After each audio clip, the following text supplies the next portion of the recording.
in relationships is they go into the relationships with the preparation that this person's going to hurt me.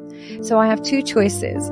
I either cling on to them for dear life and hold on to them, and I can almost live in their skin and monitor their behavior and try and control everything they do and become preoccupied with them and watch when they're last online and just think about them all day, every day, just so they don't leave me. But in that desperate attempt to kind of keep them, we end up suffocating them and fighting with them to keep them, and the relationship ends.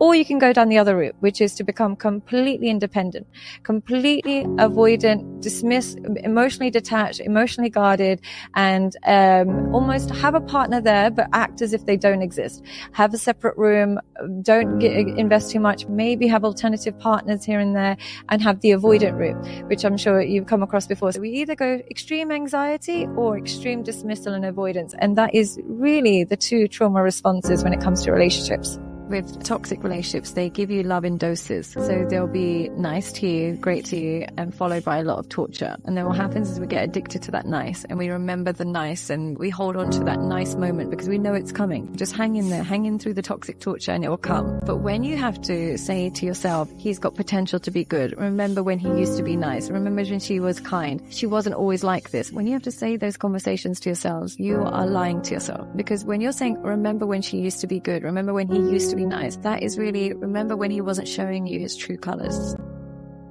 The clingy and the distant are always together. What happens is the avoidant person always attracts the clingy, because if a distant independent person met another distant independent woman, they don't have the glue to keep them together. They also don't feel validated by somebody who doesn't care to see them. But when they meet that clingy partner, they get the validation that I'm loved, but then they don't have to put in the work because they know that she'll love you and cling on to you regardless. The best way the ego defends itself is saying, I don't need anybody to be there for my emotional needs. I don't need to talk about my feelings. I don't need to connect. I don't need someone in my space all the time. So they replace what they didn't get with what they don't want. And so when they meet somebody who's trying to emotionally connect with them, they label it as, I don't need this, and they'll distance themselves. But when she leaves, they're in pieces. So they obviously do need it. They just don't know how to navigate this need alongside their trauma. So they end up pushing away the very people that they love and are trying to love them. And they attract clingy partners. If you are emotionally unavailable, or if somebody else that you're attaching to is emotionally unavailable, what will happen is when we block out emotions,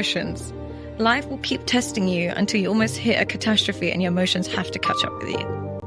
And so that's how we're designed. That's how life is. That's how God works, you know? So it might be that I don't show my emotions, don't show my emotions, don't show my emotions. And then eventually my husband says, I can't deal with you like this. I'm going to leave you. And I'm left with, I must be in love. I can't stop thinking about this person. I know he's toxic, but I can't stop thinking. I'm watching when he's online. If they're preoccupied with someone and they're thinking about them all day, every day, and they're trying to control their behavior and they're watching them, they mistake that preoccupation as love, when really it's a signal. It's a signal to show that your trauma alarm has been activated. This person is not soothing you. They don't tell the truth about their intentions.